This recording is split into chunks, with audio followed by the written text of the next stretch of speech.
ça va pas être simple ça. C'est peut-être l'une des vidéos les plus importantes, les plus compliquées peut-être, je ne sais pas, que je vais devoir faire. Parce que le sujet est délicat, mine de rien. On a l'impression que c'est un sujet assez banal, assez basique, et en fait il renferme comment je pourrais dire, l'engrenage du mécanisme humain le plus essentiel, celui qui en va entraîner le plus de sous-mécanismes, celui qui va entraîner le plus de conséquences dans nos comportements, dans nos actions, dans nos jugements, dans nos discernements, partout. C'est le pardon. Et s'il y a bien quelque chose qui est essentiel dans la spiritualité chrétienne, c'est le pardon. Jésus est le pardon. Mais force est de constater que entre l'expérience spirituelle que je vis et que je ne peux nier et, on va dire, les développements théologiques, religieux sur ce même sujet de l'autre, il y a quand même un fossé. Et ce fossé, en plus, nourrit une culpabilité envers Dieu qui est ancestrale et que Jésus lui-même est venu enlever. C'est-à-dire qu'on a construit un espèce de christianisme qui arrive à annuler, à faire l'inverse de ce que Jésus est venu apporter. Et ça, j'allais dire que c'est extraordinairement con surtout, mais malheureusement, quand je vois la logique et les réactions chez des gens qui se disent chrétiens,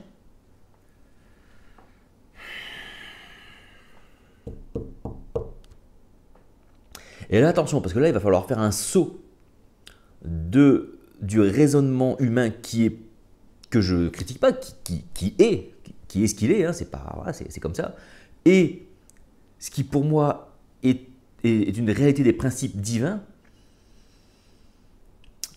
Il y a quand même un fossé. Et c'est pas qu'il y a un fossé, c'est qu'il y a un monde d'écart, hein, deux ensembles complètement. Le saut va être grand. Alors si déjà tu as déjà vu certaines vidéos de moi qui t'ont choqué, bon, bah, digère celle-là, et celle-là tu la reprendras plus tard. D'accord? Parce que, allez, je vais m'y essayer.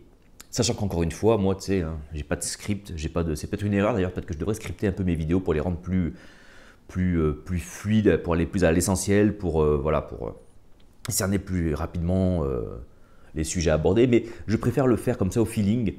Comme ça, je suis certain de dire ce que je veux dire. C'est-à-dire que je suis certain, alors je peux oublier des choses, c'est ça l'inconvénient de ne pas scripter ces vidéos, mais ce que je dis n'est pas réfléchi, je ne l'ai pas réétudié. Ça sort. Avec les bons côtés et les mauvais côtés qu'il y a. Mais au moins, ça sort comme ça. Pour comprendre ce qu'est le pardon, il faut comprendre c'est quoi le pardon. Qu'est-ce qu'on entend par pardon, en fait. Que ce soit, on peut le prendre dans tous les sens du terme, de façon linguistique. Alors parfois, hein, je vous dis qu'il y a parfois des différences. Autant là, j'ai envie de te dire, le pardon, c'est la notion de donner quelque chose qui enlève. Je sais. C'est mettre éloigné, mettre au loin. Dans un certain cas, chasser, de dégager. Et l'autre sens, qui est un sens plus comptable et qu'on entend beaucoup dans le christianisme, c'est la remise des dettes. Hein, quand on dit que Jésus a payé le prix, il a effacé nos dettes comme si nous, on avait des dettes et que Jésus est venu régler l'addition à notre place. D'accord? Ça, on va y revenir. Et donc, Et donc, en fait, ça donne Donc, le pardon, c'est donner à quelqu'un quelque chose qui va lui permettre de lui enlever quelque chose. Et en fait, ce quelque chose qui enlève quelque chose, ce quelque chose qui est enlevé, c'est la culpabilité. Le pardon, la puissance du pardon, sa puissance, pourquoi le pardon existe, Le pouvoir du pardon, c'est quoi? C'est de chasser la culpabilité. Et quand on dit que Jésus a pardonné nos péchés, on le comprend dans le christianisme, qu'on a fait des péchés, donc on s'est rendu coupable devant Dieu, et que donc, grâce à Jésus, Jésus s'est présenté devant Dieu, il a dit bah, c'est bon, tu vois tous les pécheurs derrière, j'ai réglé la dette, c'est bon. Et on dit oh, bah, c'est bon. Du coup, je vais me cacher derrière Jésus, et grâce à ma foi et ma croyance en Jésus, Dieu, il me pardonne.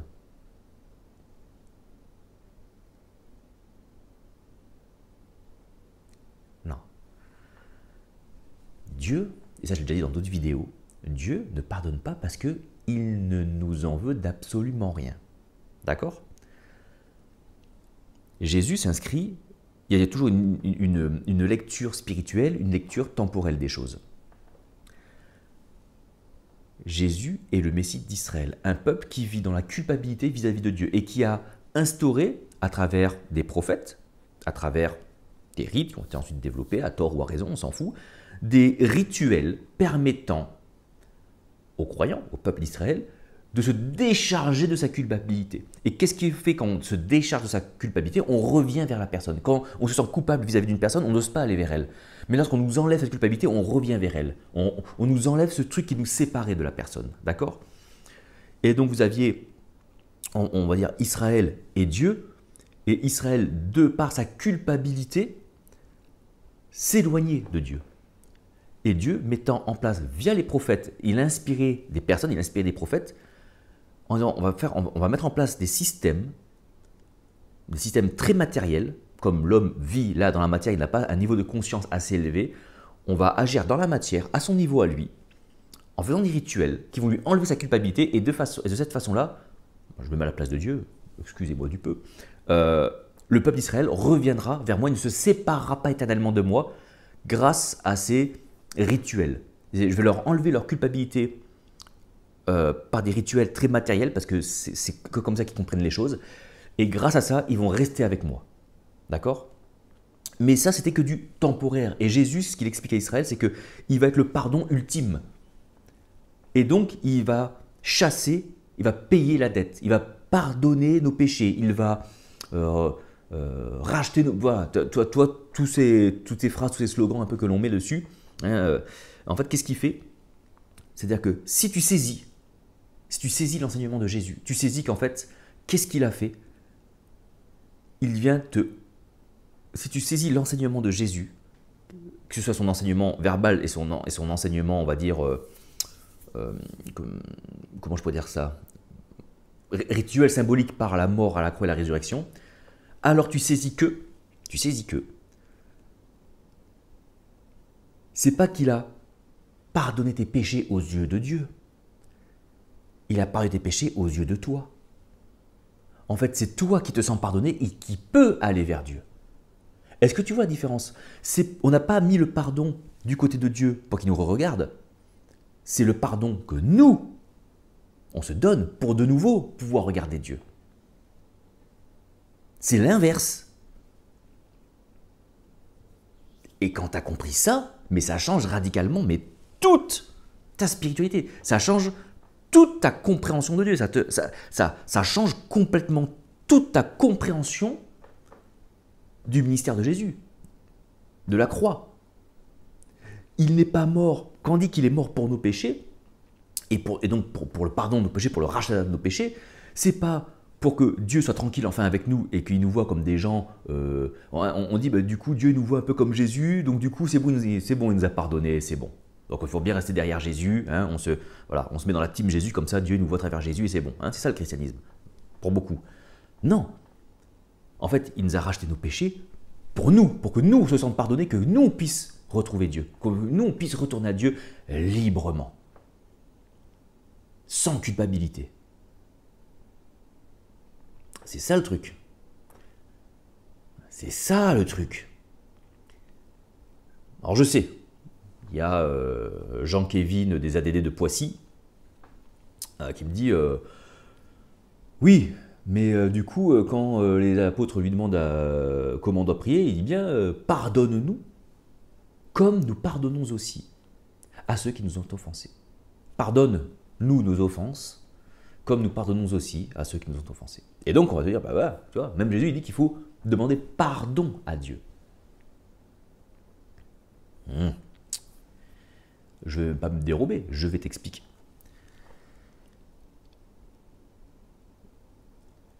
Ce passage-là, c'est quoi? C'est les apôtres qui demandent à Jésus, explique-nous comment prier, comment il convient de s'adresser à Dieu. Et Jésus leur dit, mais si vous voulez prier, vous adresser à Dieu, donc déjà, s'adresser à Dieu, ça veut dire ôter la culpabilité, sinon c'est très compliqué. Hein, c'est très compliqué quand on se sent coupable vis-à-vis de Dieu, d'aller vers lui.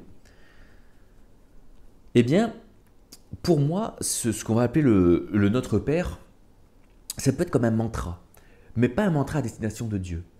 C'est un mantra qui est surtout à notre destination à nous, qui est là pour nous faire prendre conscience, pour nous enseigner, pour nous instruire de certaines choses.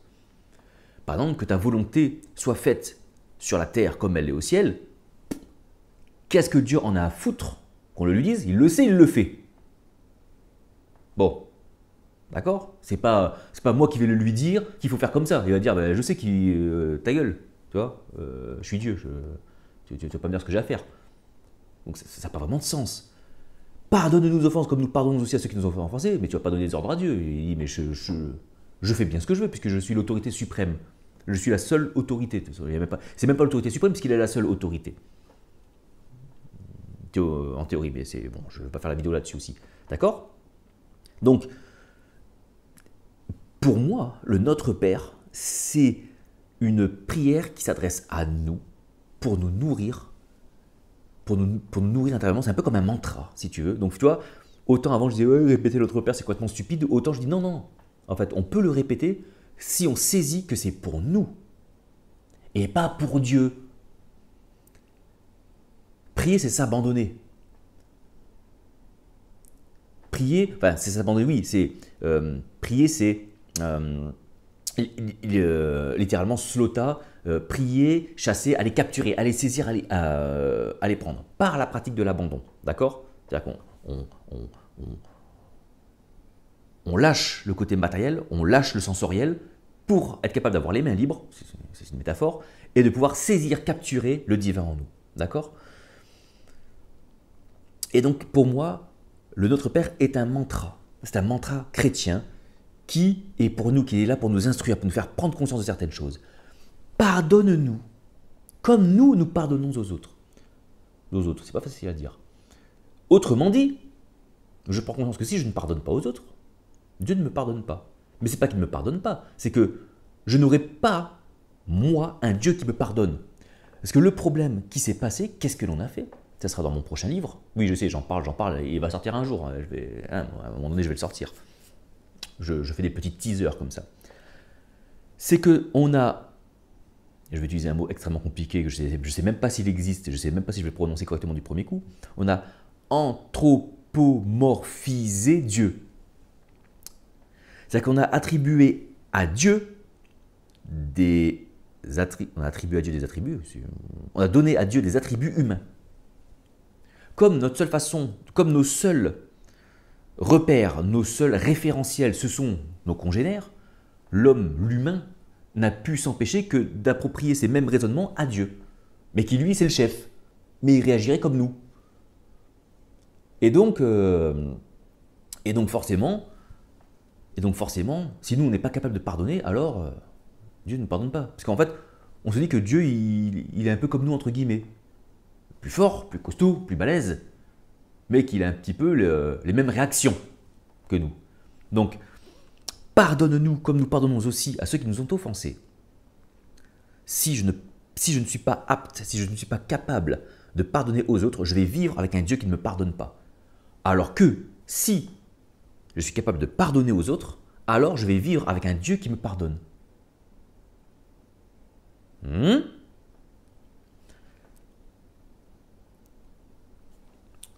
Parenthèse, on repasse dans les cas concrets et on reviendra dessus après. Dans un commentaire, on m'avait dit une fois, mais il n'y a pas si longtemps que ça, prenons l'exemple que si le pardon c'est pour enlever la culpabilité. En fait, c'est pour libérer. C'est un pouvoir libérateur. On va prendre plusieurs exemples. Et il y en a même un de Jésus. Et il est balèze, hein, parce qu'en plus, il est en mode anticipation, il est énorme. Il est énorme, vous allez voir. Quelqu'un nous crée un tort, d'accord? Peu importe, il nous crée un tort. La personne va ressentir de la culpabilité vis-à-vis de nous. Mais dans ce cas présent, la personne va avoir de la culpabilité vis-à-vis de nous. Qu'est-ce qu'elle va faire? Voilà, on prend les choses les plus simples, on va aller dans des cas un peu plus complexes après. Il va nous demander pardon. Pourquoi? Parce que la personne n'arrive pas à se pardonner elle-même. Elle a besoin de notre pardon pour enlever sa culpabilité. Vous voyez le truc? Et donc nous, on a construit un Dieu comme ça. On a construit un Dieu, on a eu l'impression, à tort ou à raison d'ailleurs, d'avoir désobéi à Dieu, d'avoir fait du tort à Dieu, et donc c'est créé une sorte de culpabilité. Il nous fallait le pardon de Dieu pour se sentir coupable, pour se sentir libre, pour ne plus se sentir coupable justement. Coupable, celui qui commet le crime et à qui on doit enlever cela. Celui qui a une dette et à qui on doit enlever la dette. Tu vois? Et donc, quand je vais pardonner à la personne, mon pardon vis-à-vis de cette personne va avoir le pouvoir de la libérer. Elle était sous l'esclavage de la culpabilité, ça va la libérer, lui enlever sa culpabilité et elle va pouvoir revenir à nous, reprendre une... Ça va restaurer la relation que l'on avait initialement avec cette personne. Quand on dit que Jésus est le médiateur, c'est celui qui restaure la paix entre deux parties et restaure la communication, l'échange entre les deux parties, entre l'humanité et Dieu. Et même l'humanité est le reflet matériel, si tu veux, incarné de Dieu. Donc c'est finalement Dieu qui se retrouve avec lui-même, je l'avais expliqué dans une vidéo, mais ça c'est encore un truc encore plus perché.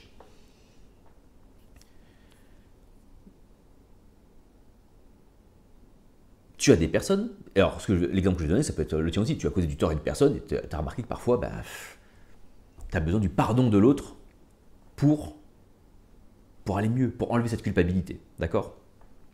Maintenant, tu as des gens qui vont te causer du tort, parfois du gros tort. Peut-être que tu as une personne qui va tuer quelqu'un de ta famille, tu vois.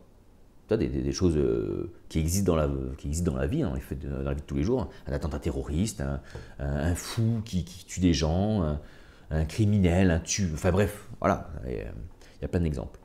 Cette personne, parce qu'elle a un référentiel différent, ne va pas se sentir coupable. Parce qu'elle a grandi avec un certain référentiel. Tu iras voir ma vidéo sur la bonne conscience et la mauvaise conscience.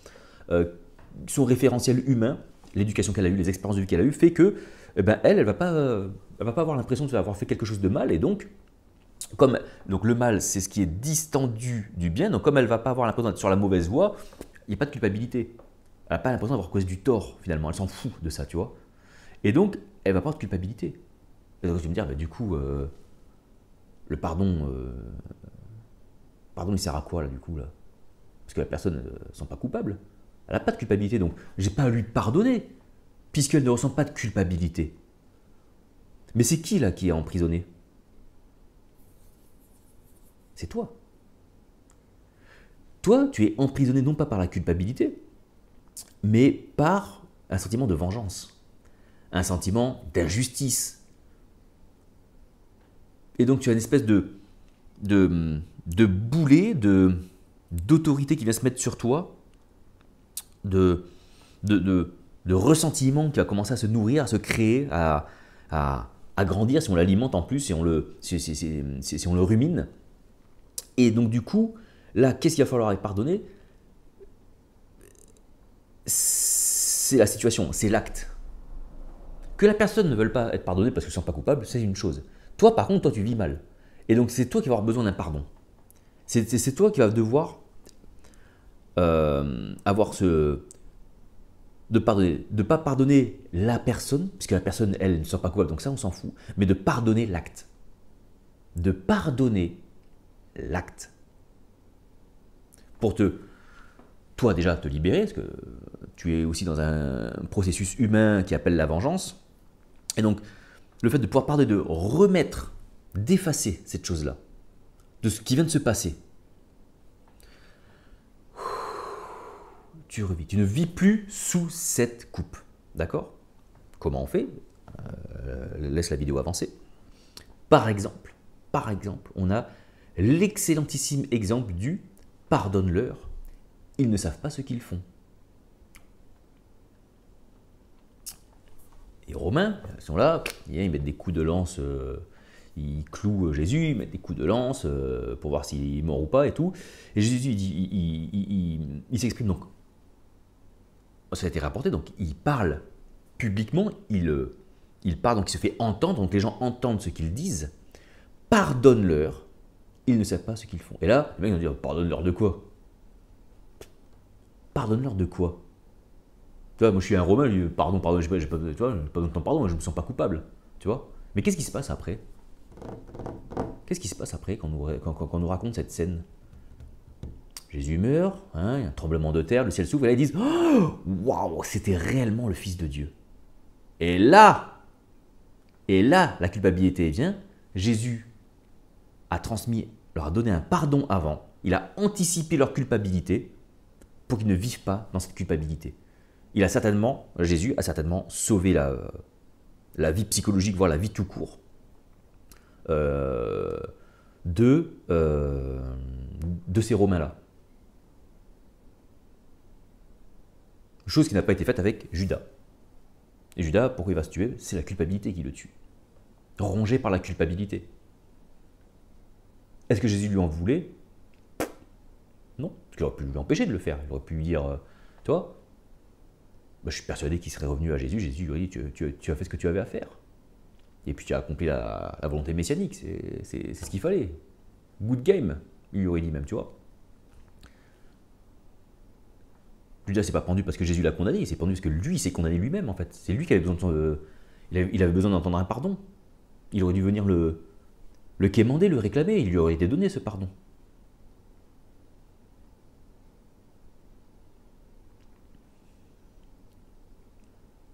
Et le pardon de la croix, c'est ça. C'est à nous. C'est à nous de nous sentir pardonnés.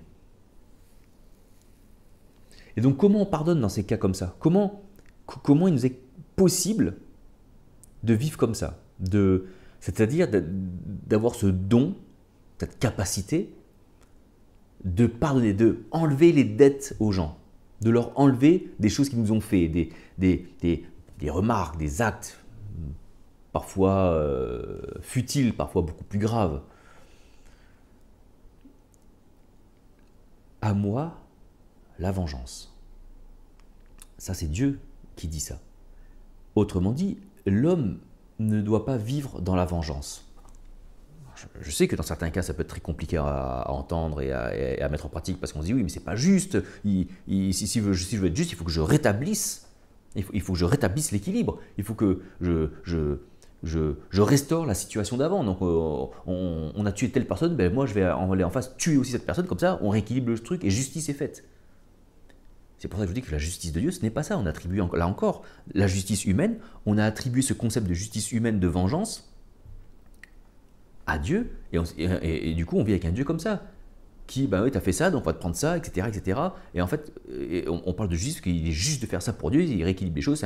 Non, on parle de justesse de Dieu. La justesse dans l'harmonie, dans les cohérences, dans tout ce qui vient s'abriquer pour que tout soit tout. On parle de justesse et non pas de justice divine. Parce que Dieu ne fonctionne pas comme ça. Parce que tout est tout.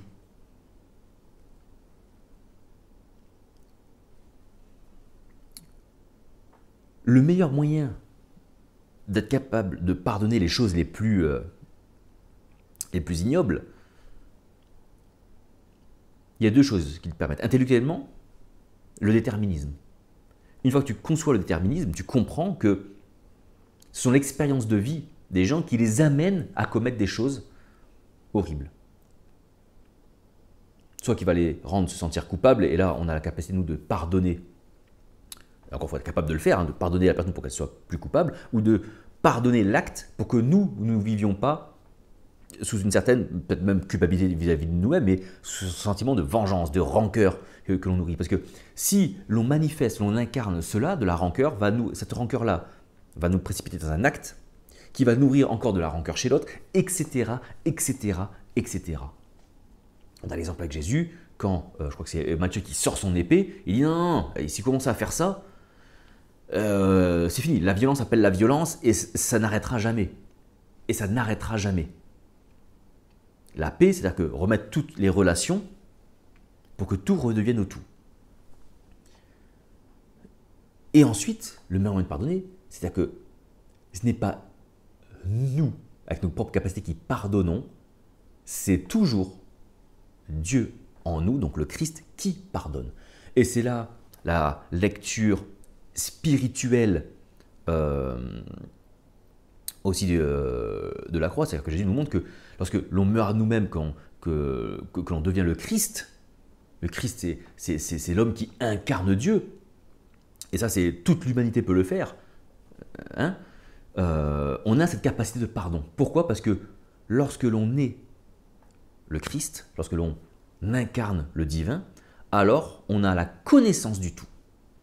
Et on sait que tout revient au tout. Et que les désagréments, les douleurs, les choses les plus ignobles qu'on puisse faire sur terre ne le sont que sur terre. Dans le tout, tout est tout. C'est-à-dire que, ok, tu as perdu ton mari, tu as perdu ton enfant. Un tel ou une telle t'a causé d'énormes dommages qui font qu'aujourd'hui, tu es dans telle situation. Ok, tout ça, c'est dans la matière. Et c'est dur, c'est injuste vis-à-vis de certaines choses que toi, tu n'avais rien demandé. Et ça, c'est pas mis en question. Maintenant, cette capacité à pardonner ces choses-là, donc à les remettre, à les chasser, à les oublier, de ne plus vivre avec, c'est le Christ. Avec le Christ, tu as cette conscience que ce que tu as perdu dans la matière n'est perdu que dans la matière. Et que si tu vis dans le royaume, tu retrouveras dans le royaume tout ce qui a existé dans la matière. Et donc le seul moyen d'avoir un niveau de pardon, il y a des choses qu'on peut pardonner juste par notre intellect, en rationalisant les choses, mais il y a un niveau de pardon qui va nécessiter, qui ne pourra se faire qu'avec le Christ. Et quand je dis du Christ, c'est pas avec notre prière à Jésus, tout comme ça. Non, le Christ, c'est en nous, en incarnant nous, le divin. C'est-à-dire qu'en s'abreuvant, en se nourrissant des principes divins, de l'essence même divine, on va développer cette capacité à discerner les choses, à comprendre les choses et donc à pardonner. Pardonne-leur. Ils ne savent pas. Voilà. Il a fait ça, c'est ignoble. Ce qui ne veut pas dire qu'on n'a pas à punir les gens sur terre. La justice humaine doit quand même s'appliquer. Parce que si tu ne punis pas dans la matière, les gens, il faut que tu protèges la société. Tu vois ce que je veux dire? C'est ça qu'on peut reprocher, disant oui, mais alors à ce moment-là, tout le monde fait ce qu'il veut et c'est le why. Non. C'est un mec qui commence à tuer tout le monde, à un moment donné, il va bien falloir l'arrêter, le mec. On va pas le laisser faire non plus. Le but, c'est pas qu'il le fasse, et c'est pas grave, nous, on est des Christ, on peut pardonner. T'as pété les plombs, quoi. Une vie est une vie. Une vie est égale à l'incarnation du divin, donc non, il faut les préserver. Et donc s'il y a des gens qui font de la merde dans une société, il faut être capable, au niveau humain, de les arrêter et de les foutre en tôle pour préserver les autres vies. Hein? Je ne suis pas en train de te dire que le déterminisme enlève, s'il enlève les responsabilités, il n'enlève pas à un gouvernement, à une autorité, la responsabilité de préserver les vies humaines. Ok? Donc la prison, la justice humaine, tout ça, c'est toujours ok. Il y en a toujours besoin. Hein? Ok. Maintenant, et donc ça, comment on incarne le Christ? L'intériorité, tu connais, c'est le fil rouge de ma chaîne YouTube et de mes vidéos. Et donc tu vas, en te connectant, en te nourrissant de cette relation, de cette intimité avec le divin, elle va venir qu'elle va venir s'incarner en toi. Et alors c'est un processus, hein, tu ne te transformes pas en Jésus du jour au lendemain. C'est un espèce de processus. Jésus étant un exemple d'un processus abouti chez un homme. Donc ça te démontre ce que chaque homme, mâle, femelle, est capable d'atteindre sur Terre, tu vois. Donc c'est vers ça qu'il faut tendre. Et donc ça, c'est par, moi je pense, l'intériorité. Je vais pas tout expliquer ici. J'ai fait plein de vidéos là-dessus, des trucs. Et donc c'est ça qui va permettre à chaque homme de pardonner et donc de casser. Parce que quel va être l'impact concret, hein? Concrètement, ça donne quoi concrètement? C'est quoi les fruits? Oui, mais du coup, c'est quoi les fruits? Tu parles de trucs, machin, c'est quoi les fruits? Les fruits, ben, tu coupes à chaque fois des cercles de violence, tu coupes à chaque fois des vengeances, des rancœurs, des ressentiments. Donc tu coupes des actions de violence à chaque fois. Et donc tu épargnes la terre de ressources, de nourriture mauvaises. C'est quand même des fruits plutôt sympas, ne penses-tu pas? Non? Moi je pense. Et alors, je ne sais plus si je l'avais bien précisé, mais si on prend du coup le pardon de Jésus à la croix avec une lecture temporelle et la lecture spirituelle, c'est j'expliquais qu'en fait c'était le pardon pour nous. D'accord? Le pardon pour nous. Maintenant, quand on lit, nous, les évangiles, il faut se remettre toujours à la place, avec quand il y a le Sandrien qui parle et tout, les pharisiens, il faut se remettre dans le contexte de ces gens-là, de comment ils vivaient les choses, comment ils comprenaient les choses, quelle était leur religion, quel était leur truc. C'est-à-dire qu'ils vivaient dans une religion où tous les ans, on devait faire des choses pour demander. On venait offrir une offrande à Dieu comme si j'ai une dette envers toi, bah tiens, je t'apporte des trucs pour la payer. D'accord? Et c'est bon, j'ai payé ma dette, du coup, c'est bon, tu n'es plus fâché contre moi, je peux te reparler. D'accord? Alors qu'en fait, Dieu n'a jamais été fâché contre eux. C'est eux qui se sentaient coupables vis-à-vis de lui. Et donc qui amenaient quelque chose, qui venait lui demander son pardon. D'accord? Alors c'était à eux qu'il fallait qu'ils comprennent ce qu'était le pardon. Et donc, quand des juifs, dans les évangiles, disent « Il est venu pardonner nos péchés », il est venu pardonner nos fautes, nous remettre nos fautes, il a payé la dette, il a payé le prix de nos dettes, de nos péchés. En fait, donc nous n'avons donc plus de péché vis-à-vis de Dieu, et donc nous n'avons plus de culpabilité à avoir vis-à-vis de Dieu. C'était comme ça que eux avaient compris la chose. Eux, ça leur a fait un « Waouh ! Mais du coup, je suis plus coupable devant Dieu en fait, c'est bon. » Et je remets sur cette anecdote que j'ai, où j'étais à une cérémonie, à une messe ou à un culte protestant. Comment on appelle ça, les protestants, je ne me rappelle plus, il y a tellement de trucs chez eux. Réformés. Où la pasteur parlait du pardon de Jésus, que c'était un pardon universel, intemporel, parce que le pardon n'a pas commencé avec Jésus. Jésus il est juste venu le marquer dans la temporalité, mais c'était valable en fait depuis la nuit des temps. Ça a toujours été comme ça, c'est immuable. C'est pas quelque chose, c'est pas Jésus est arrivé, boum, Dieu a pardonné l'humanité. Non, Dieu a toujours pardonné l'humanité. C'est juste que Dieu est venu marquer, Jésus est venu marquer dans la temporalité, dans un peuple précis, qu'il n'avait pas à avoir cette culpabilité. Il fallait se sentir pardonné. Et ça, dites-le à toutes les nations. Dites-le aux autres pour que l'humanité vive cela aussi. Parce que vous avez remarqué que dans les autres religions, il y avait aussi cette conscience du divin et qu'il y avait aussi ce besoin d'amener des offrandes envers Dieu. Partout. Dans toutes les religions, même païennes, où il y avait une notion de divinité, il fallait apporter quelque chose à Dieu. Parce qu'on a anthropomorphisé Dieu. On a donné à Dieu des attributs humains. Ce qui est logique, hein. Mais du coup, on ne comprend pas que Dieu n'est pas un homme. C'est une puissance, une source, une énergie, une harmonie, un mouvement, on ne peut pas le dire ce que c'est au-delà. Donc il n'est pas dans ce truc de justice, de machin, ça n'a rien à voir, il est dans la justesse. C'est un putain de truc mathématique, logique, quantique, qui fait que tout est tout et tout à sa place et tout fonctionne dans une grande harmonie et c'est en cela qu'il est infini et éternel. Parce qu'il n'y a aucune contrainte en lui.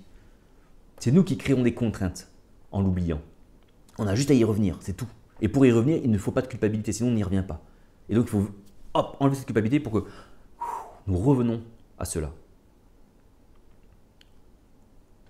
J'avais commencé à parler d'un truc et je ne me rappelle plus. Donc voilà. Et donc, c'était l'histoire de voilà. Et donc les Juifs ont dit waouh, mais du coup, c'est bon, s'il nous remet nos péchés, en fait, on n'est pas coupable devant Dieu. Donc revenons-y-en, T'as compris ce que je veux dire? C'est pas français ce que j'ai dit. Revenons-en-y, revenez. Allons, d'accord?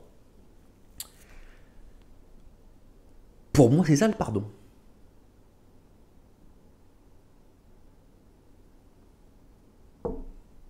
Alors je sais pas, parce qu'il n'y a que moi que ça fait waouh, mais je me dis, quand je lis certains trucs de gens qui se disent chrétiens, oui, mais le pardon, et je me dis, mais putain, mais ils sont à côté de la plaque du début à la fin. Et en fait, pourquoi ils sont à côté de la plaque? Parce que ils ne sont chrétiens que, que d'une doctrine. Ils suivent une doctrine, un dogme qu'on leur a expliqué, mais ils n'ont jamais rencontré Dieu. Alors ils l'ont rencontré, mais ils l'ont oublié. Et ils ont remplacé cette rencontre d'un jour, d'un moment, d'un instant, par un enseignement religieux. Le seul enseignement religieux que vous avez à avoir, c'est l'enseignement de Jésus, c'est l'évangile. Priez Dieu. Vous êtes pardonnés, revenez.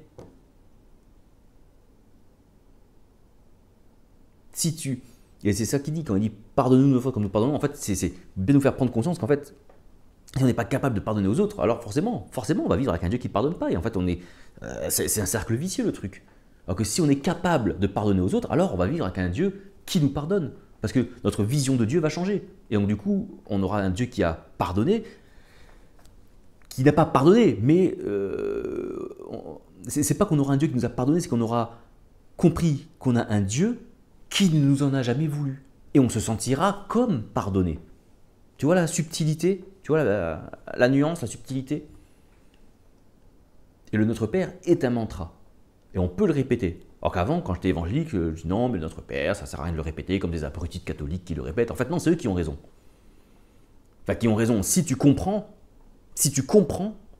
la puissance qu'il y a dans le Notre Père, c'est-à-dire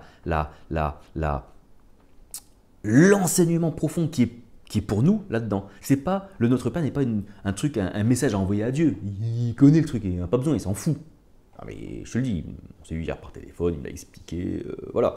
Non, le Notre Père, c'est pour nous nourrir, nous, et qu'on saisisse les choses. Et ça, c'est un cadeau, le Notre Père.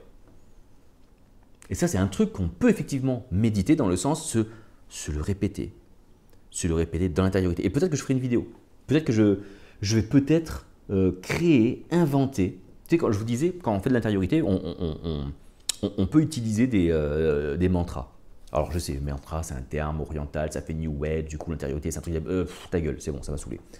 Un mantra, c'est juste une phrase, un mot clé ou une phrase clé répétitive qui nous permet de saisir quelque chose, c'est-à-dire de rester focalisé sur quelque chose, de ne pas avoir l'esprit qui part, d'accord?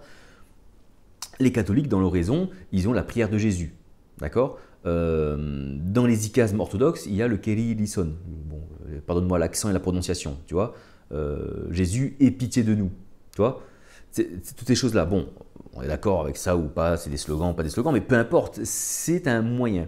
Et je pense que, et l'idée me germe là pendant que je fais la vidéo, d'utiliser le Notre Père, de le développer comme un enseignement qui peut être à la fois être utilisé comme un mantra dans l'intériorité, dans la pratique de l'intériorité. Putain, j'ai un truc... ça peut être pas mal d'essayer de faire ça. De le prendre, d'utiliser le Notre Père, parce que là, je suis en train de réfléchir en même temps, c'est pas un truc calculé, ce que je suis en train de vous dire, c'est un truc qui vient là, à l'instant, d'utiliser le Notre Père, de s'en servir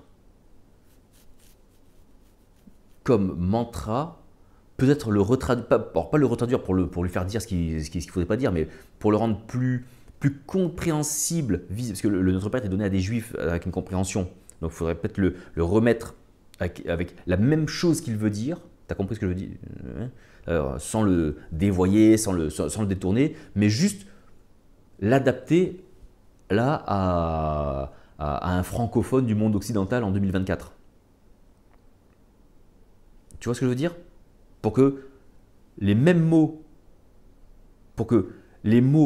l'impact, voilà, c'est ça plutôt, pour que la définition et l'impact des mots utilisés il y a 2000 ans dans le Notre Père pas Jésus, en fait, peut-être avoir d'autres mots, mais dont la définition et l'impact aura le même but 2000 ans plus tard, dans une autre culture, dans une autre civilisation, dans un autre mindset, dans un autre système de croyance.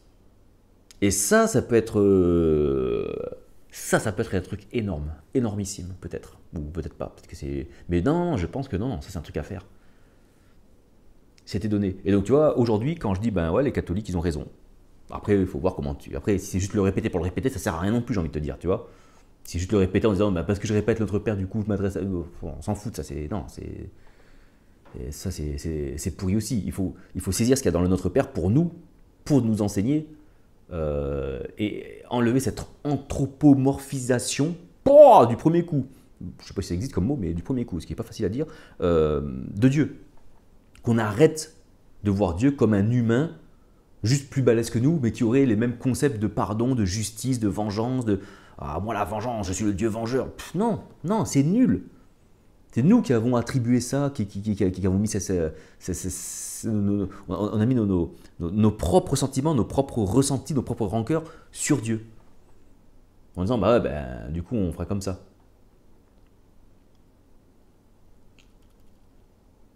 Tu sais, par exemple, quand, ce qu'on appelle la loi de talion, œil pour œil, dent pour dent, dans un premier temps, cette loi était faite pour éviter les vengeances disproportionnées.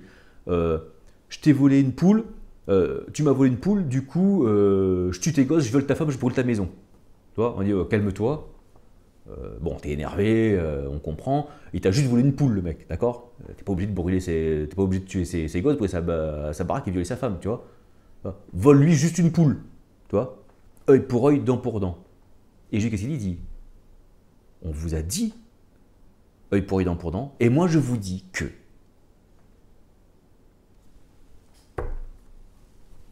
Mais pour cela, comment cela est possible à l'homme? Comment je dois faire? Je suis tous les rituels, je fais mes prières, je suis un bon juif, je fais tout comme il faut. Quitte tout, abandonne tout. Alors, c'est pas vivre comme un miséreux dans le désert, non, c'est quitte tout, détache-toi de toute la matière qui est autour de toi, plonge dans le royaume qui est à l'intérieur de toi. Tout ce que je viens de citer, ça c'est marqué dans, en tout cas, ce qu'a dit ou aurait dit Jésus, tu vois, donc je l'ai pas inventé le truc. Qu'on me reproche de faire des trucs pas bibliques, ta gueule, ça y est dedans. Ta gueule n'y est pas, mais le race de vipère, il n'est pas forcément mieux, tu vois. Donc je me dis que finalement, même le ta gueule, il peut être biblique, tu vois. C'est dedans. Il le dit. Alors après, tu peux interpréter comme tu veux. Moi, je te dis que moi, plus ça va, plus ça avance, plus j'explore ça, et plus ça prend sens, cette compréhension-là. Elle est... Mais oui, c'est ça qui prend sens.